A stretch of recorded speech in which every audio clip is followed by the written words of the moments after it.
Hi, my name is Ruchi, and this is super random. But, when you're a child, you're told to follow your passion. And that's a big, message that we send our kids that, follow your passion, whether it's creativity or sports. And it does work out for some people. But I feel like in the real world, sometimes when you follow your passion, it loses its charm a little bit.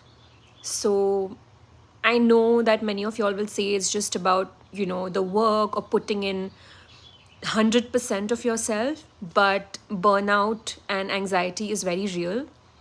So I do not think that follow your passion is the correct advice. I do feel that trying to strike a balance between your passion and the real world should be the real advice. Because most of the creative industries right now are really struck by AI and by layoffs, and so is the tech industry, honestly, and every other industry. But for creatives, it's just that you can face a constant sense of burnout because your employer or most people around you are like, oh, this is what you love.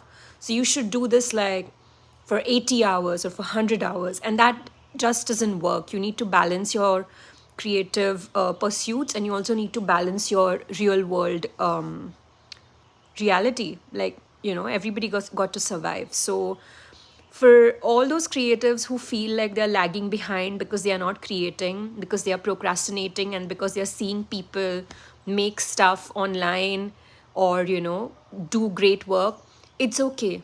Rest up, rest a little bit, and then start again. Start with a fresh mindset.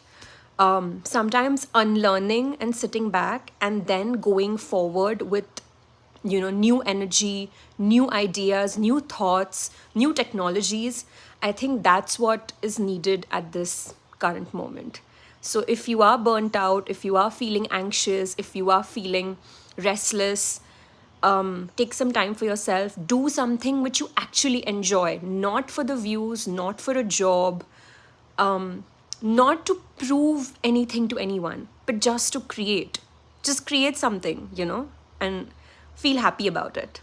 So, yeah, that's all super random, as I said, but thanks for listening.